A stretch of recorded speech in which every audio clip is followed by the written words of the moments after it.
Halo sahabat Trainer, jumpa lagi dengan saya Prita Kemal Gani di Entrepreneurs Diaries. Acara yang selalu menghadirkan entrepreneur inspiratif dengan cerita bisnis dan kesehariannya.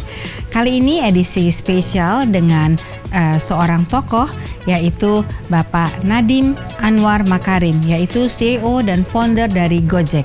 Mari kita simak perbincangan saya bersama Bapak Nadiem Anwar Makarim.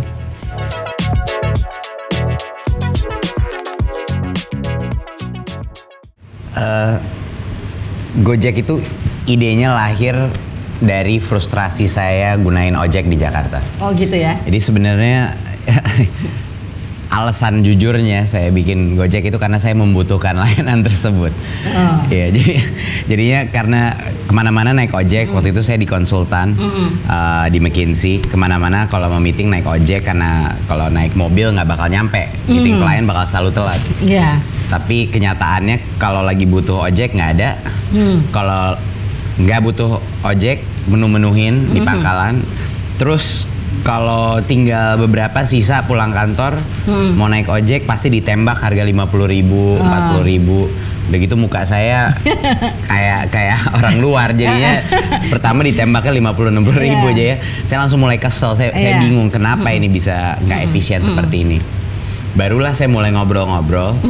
Punya ojek langganan kan, saya 3-4 saya ajak ngopi. Saya ajak ngopi di pinggir jalan, habis itu saya mulai interview mereka. Gimana sih hidup Anda gitu, mikroekonomi seorang ojek itu seperti apa.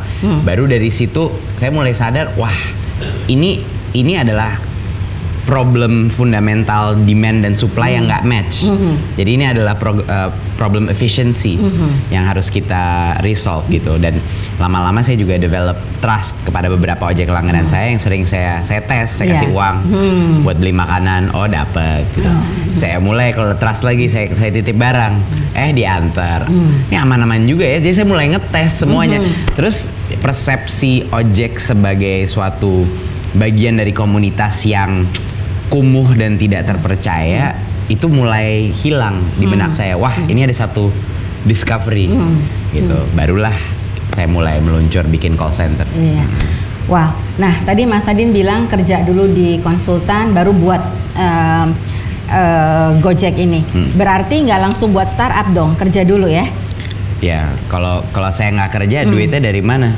Karena saya tiga tahun nggak ada yang mau danain Gojek, jadi harus dari kantong sendiri. Dari kantong sendiri. Nah, menurut Mas Nadiem gimana kalau untuk anak muda nih, fresh graduate, bisa nggak langsung jadi seorang entrepreneur? Atau sarannya Mas Nadiem gimana? Kalau menurut saya, sekali lagi saya harus mohon maaf, semua opini saya itu hanya opini saya saja. Kemungkinan besar saya salah karena bias. Jadinya opini saya adalah apakah bisa student langsung dari universitas meluncur bisnis? Bisa, tentu bisa. Apakah itu yang saya lihat paling optimal dari kesuksesan entrepreneur yang saya lihat, ya, yang bisa menonjol akhirnya? Nggak banyak. Lebih banyak profil entrepreneur yang sukses dalam tanda kutip ya, kita belum tahu karena Gojek pun belum bisa dibilang sukses karena baru 3 tahun aplikasi meluncur. Tapi itu saya lihat dia punya kombinasi pengalaman.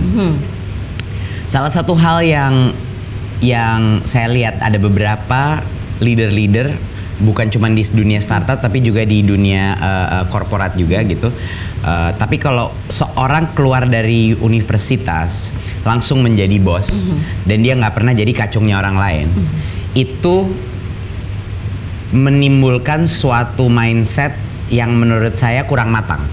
Jadi saya waktu keluar dari universitas, pertama to be able untuk bisa memimpin harus bisa ngikutin dulu orang gitu. So in order to lead you have to follow first gitu. Dan kalau kita bisa bekerja dengan bos walaupun itu bosnya nggak baik atau irasional atau galak dan lain-lain, proses adaptasi mental kita terhadap seorang dalam posisi otoritas itu sangat penting untuk kita mengenal diri kita.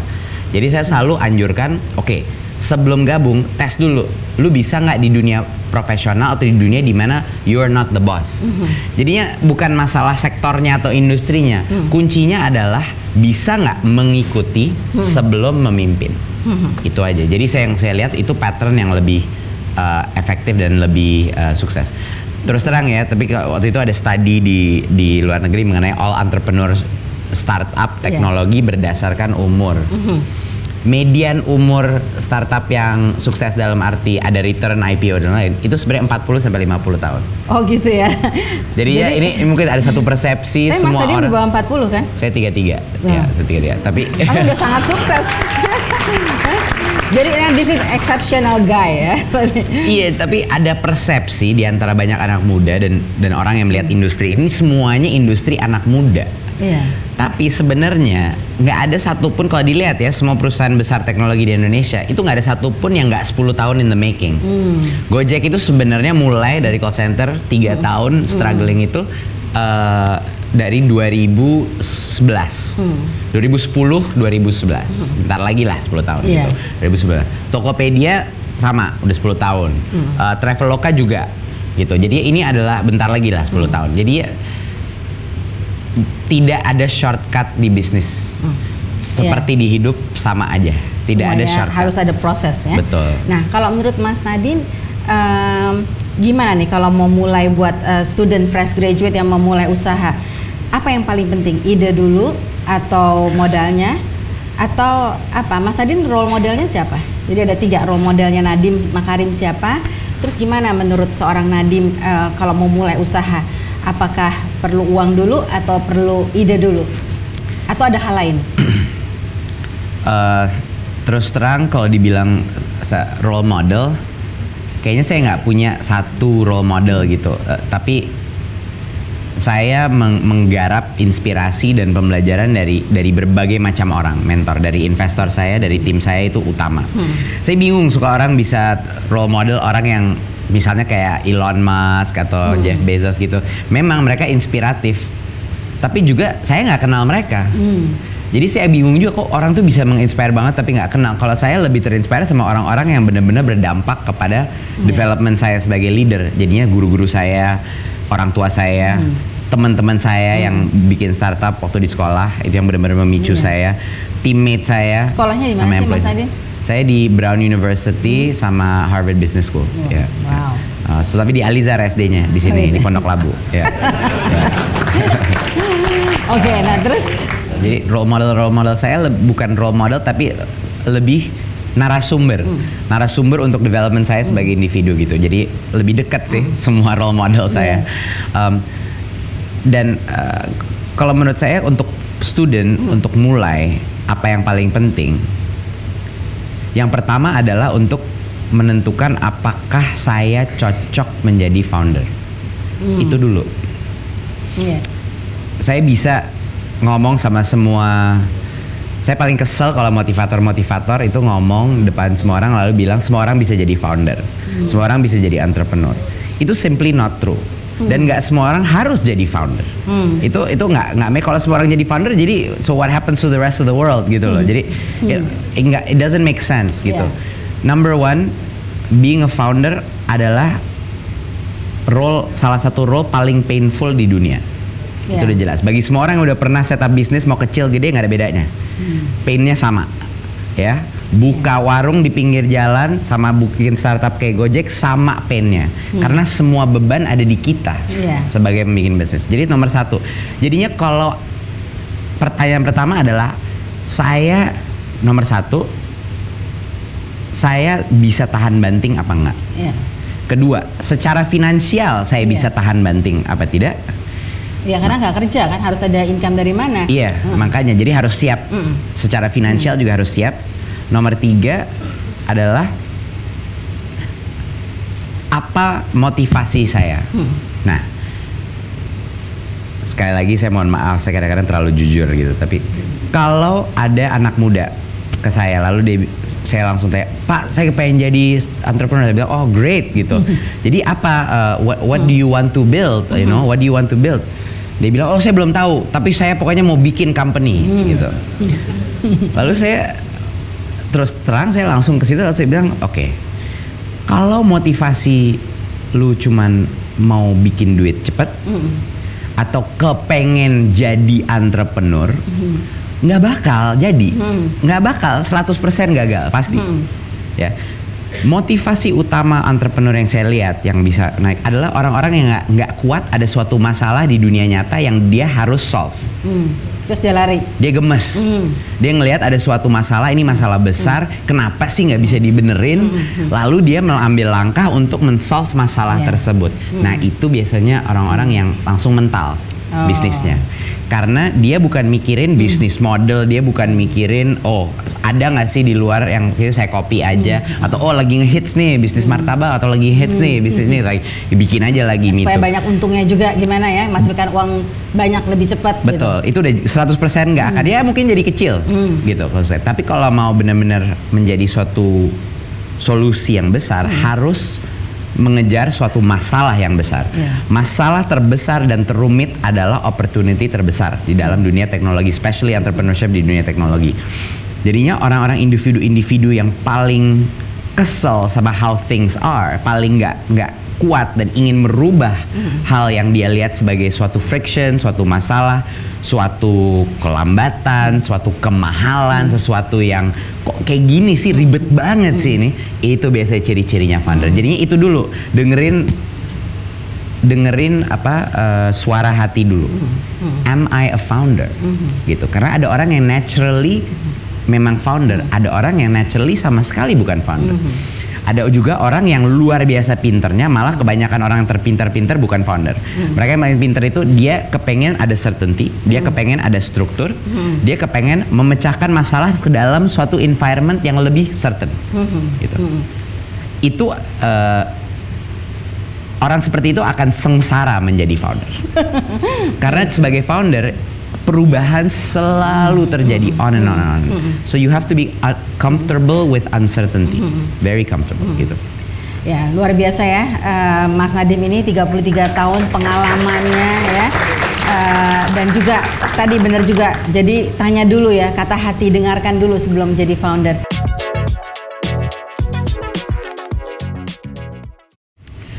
A founder adalah orang yang bisa menghandle uncertainty. Jadinya kalau orang itu stres terus ganti-ganti rencana, kalau ada orang yang paling stres kalau ganti-ganti rencana itu ribet. Itu nggak, kayaknya ciri-cirinya nggak bisa. Karena harus ada orang yang bisa fleksibel dan adaptasi cepat, itu satu. Kedua, berani. Berani itu bukan artinya ngomong pede, itu beda. Banyak banget anak muda ngira berani itu orang yang pede. Beda. Keberanian itu orang yang tahu resiko, tapi tetap aja dia melangkah ke depan karena dia menerima resiko tersebut. Ada orang-orang terberani di perusahaan saya itu sebenarnya pendiam, banyak sekali. Jadinya beda ya, bukan personality type, tapi benar-benar keberanian mengambil langkah. Nggak apa-apa, ada resiko, ayo kita lakuin aja. Gitu. Kedua, keberanian levelnya, bukan keberanian, sorry, karena banyak cara yang lebih describe-nya, risk appetite. Appetite resikonya harus gede. Ya. Yang ketiga adalah empati. Empati. Saya jelaskan apa maksud empati. Orang-orang terpintar di Gojek, banyak sekali orang-orang yang terpintar di Gojek punya empati rendah. Oke. Intelligence sama empati are two completely different things.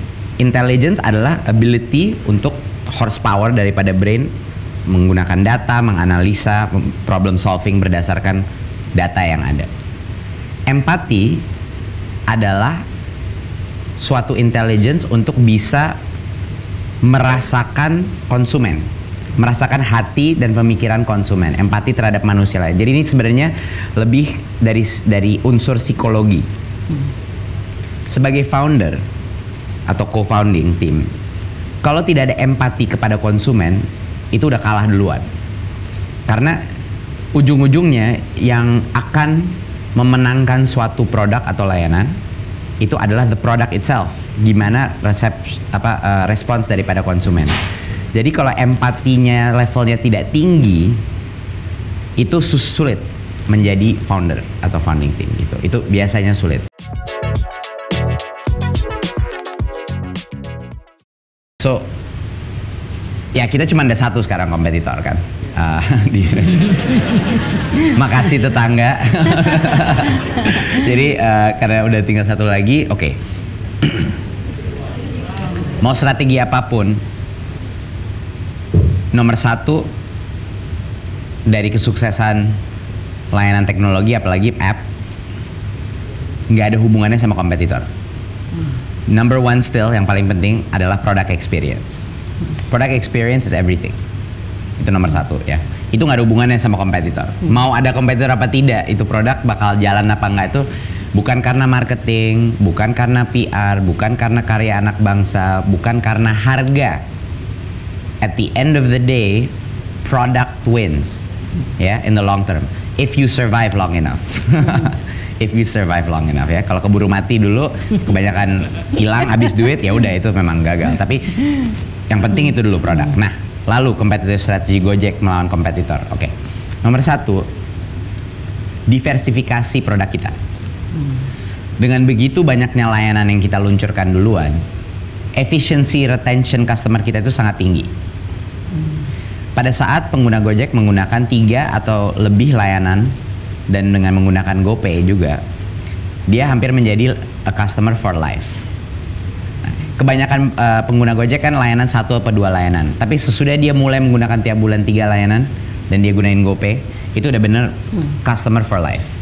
Jadi ya strategi kita untuk meretain customer dengan cara yang jauh lebih murah adalah untuk memastikan dia penetrasi servisnya sangat tinggi. Kedua, karena banyaknya layanan, utilisasi driver kita juga jauh lebih tinggi. Pagi nganter orang ke kampus, siang nganter makanan ke kampus, sore nganter e-commerce, pesanan e-commerce ke kampus, malam ngajak anak kampus pulang ke rumah, nongkrong daerah rumah, malam nganterin GoFood buat rumah. Sementara jualan GoPay. Jadi utilisasi efisiensi kita terhadap driver itu sangat tinggi. Jadinya kita per ordernya kita nggak harus mensubsidi setinggi kompetitor. Itu salah satu advantage. Ketiga, management team. Cara kita merekrut, cara kita melihat produk, cara organisasi kita didesentralisasi, itu merupakan competitive advantage yang terbesar. Karena produk kita derivatif daripada tim yang kita hire. Jadi strategi Gojek itu walaupun ada orang yang senior yang kita mau hire, kalau market rate di sini kita bayarnya di sini dulu. Kita tes, lu mau nggak? Kalau dia mau gabung, itu artinya dia benar-benar kepengen di Gojek, bukan di Gojek karena gaji atau salary. Baru overtime karena performance naik, tentunya dia meet dan akan exceed itu gaji. Tapi itu adalah salah satu strategi kita untuk melihat, memfilter orang tuh benar-benar di Gojek bukan untuk make money, bukan untuk berkarir, tapi untuk benar-benar berbakti kepada consumer base kita, kepada Indonesia, kepada industri teknologi overall gitu. Ada waktu 2 jam. Tidak ada disaster yang bisa terjadi kepada teknologi company yang belum terjadi kepada Gojek. Apapun malapetaka yang bisa terjadi kepada suatu company sudah terjadi di Gojek, mungkin beberapa kali, gitu. Karena bisa bayangin, kita punya sekarang 1 juta driver di seluruh Indonesia. Saya nggak bisa go into details, tapi bisa bayangkan apa saja hal-hal yang terjadi dunia itu. Itu merupakan hambatan yang sangat besar. Dari segi bisnis sendiri, mencari talent adalah challenge nomor 1, terutama di area engineering, software engineering, data science, design. Itu sulit sekali mencari talent yang baik di area-area tersebut. Dealing dengan demonstrasi, sekarang sih udah biasa, tapi dulu awal-awalnya demo kan bikin stres gitu. tapi sekarang ya it's something that we're constantly work on, bagaimana membalance di antara 1 juta driver dan economic interest mereka, dan membalance kepada puluhan juta customer tiap bulan yang ingin harga termurah dan tercepat dan semuanya everything the best. Driver juga bagaimana membalance antara ini 2 interest, itu merupakan tantangan yang nggak ada berhentinya gitu. Ini suatu fight antara kita driver, apa customer, lalu di GoFood ada pihak 3 lagi, satu lagi lempar pihak merchant, sekarang ini ada 3 antara driver, merchant, dan konsumen. Gimana ini membalance economic benefit di antara 3 pihak ini? Itu merupakan tantangan yang super rumit, super rumit. Selalu ada kalau kita bikin policy di sini yang sini nggak suka, kita bikin policy ini sini nggak suka, dan lain-lain. Dan yang ketiga adalah bagaimana dealing. Gojek itu 3 tahun yang lalu employee-nya kira-kira 30 orang. Sekarang udah ribuan. Bagaimana memaintain culture? Saya mungkin kenal di Gojek 1% dari Gojek, nggak nyampe 1% dari Gojek, mungkin 0,5% dari orang di Gojek. Bagaimana kita memaintain culture yang kental dengan begitu banyak orang dengan begitu cepat pertumbuhan? Itu hal yang saya masih nggak ada jawabannya. Saya nggak ngerti gimana kita bisa memaintain kualitas ini dengan begitu banyaknya orang yang dengan begitu cepat pertumbuhan. Jadi itu semua hambatan-hambatan, challenge-challenge yang menurut saya paling sulit. Terus terang saya nggak tahu. Saya nggak tahu jawabannya. Karena banyak sekali founder-founder yang ngomong depan orang lalu dia bilang, oke, saya menjadi unicorn gara-gara tim hebat, values hebat, produk hebat, dan lain-lain gitu. Tapi yang nggak pernah diomongin tuh sebenarnya role daripada keberuntungan. Just luck. Sometimes you get the right product at the right time. Yang saya tahu udah pasti orang-orang yang menjadi unicorn, mereka tidak, motivasi mereka bukan menjadi unicorn. Itu udah jelas. Dari teman-teman saya, Ferry, William, semua Zaki, semua CEO-CEO itu mereka bukan motivasi, kepengen jadi $1 billion company. Enggak, mereka cuma ini ada masalah, I wanna crack it and it's a big problem. I wanna change the whole industry. Find a big problem. Big problem. Whoever attacks the next big problem, they'll be a unicorn.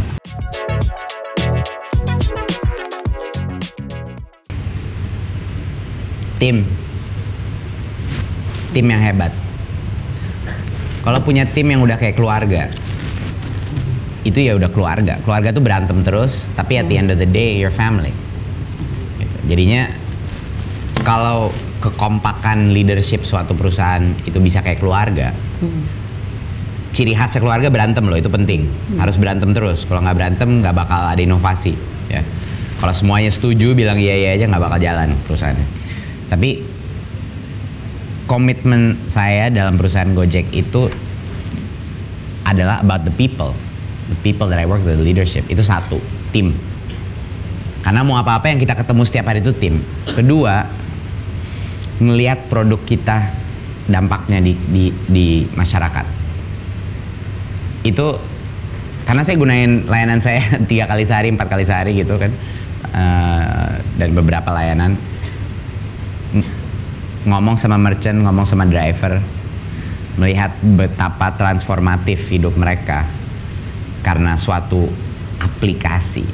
Itu luar biasa. Itu yang bikin kita excited. Kalau saya lagi stres atau kayak putus asa atau apa, saya ngobrol sama driver. Dah hilang, jelas tujuan gue gitu. Jadi kalau lagi saya always go back to why you started this, why did you do it in the first place. Jadi itu benar-benar 2 hal yang bikin kita stay, bikin saya stay. Untuk tim, equity options itu penting sekali. Jadi ya saya dari awal dikritik terus sama semua investor, lu ngapain ngasih options equity kepada tim, kok kayak kacang goreng ngasih saham gitu. Katanya nggak perlu orang dikasih sebanyak-banyak itu. Saya bilang udah lu tunggu aja deh nanti 3 tahun lagi, you'll see what I mean. And now Gojek is a company of owners, bukan employee. Jadi leadershipnya tuh semua pemilik Gojek, pemilik saham. Jadi beda banget attitude-nya. Mereka sense of responsibility-nya itu sebagai kayak pemilik, bukan sebagai employee. Kalau rasio di leadership Anda lebih banyak employee daripada pemilik, wah itu udah you're in trouble. You want as many pemilik in the right position in the leadership of a company. Jadi itu juga untuk menjawab komitmen jangka panjang. maruk terhadap investor, paling generous terhadap tim manajemen.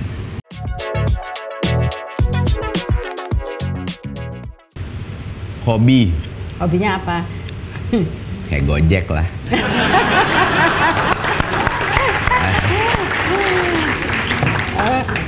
I mean, I enjoy, I binge on Netflix every night before I go to sleep. Jadi itu satu hal, that's one of my addictions, Netflix. Sama kayak Mas Kemal.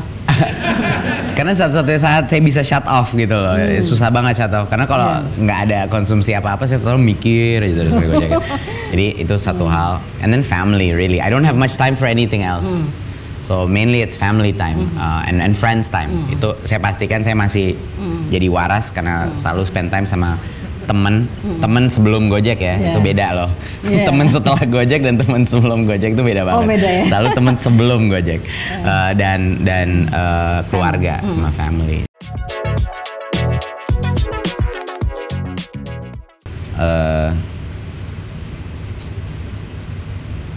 Kenal diri lu.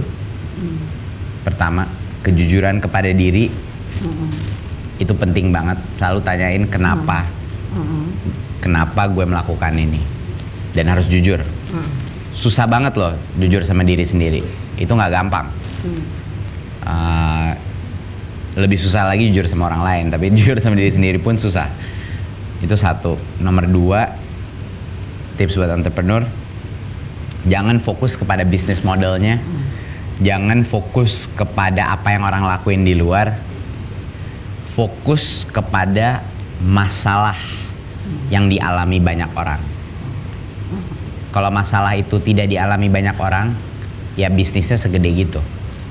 Kalau masalah itu dialami banyak orang, ya kesempatannya segede gitu. Ya, fokus kepada masalahnya, fokus kepada konsumer, apa masalah yang konsumer itu hadapi. Jangan fokus kepada business model, monetization ini, enggak. Masalahnya dulu. Ada nggak masalah? Lalu pertanyaan kedua, bisa nggak gue pecahkan masalah ini melalui suatu produk teknologi? Yang kedua. Ketiga. Tips ketiga adalah you will fail. That's not if, it's when. Kesalahan utama banyak entrepreneur, dia ngira pada saat naik bakal naik terus, dan pada saat turun bakal turun terus.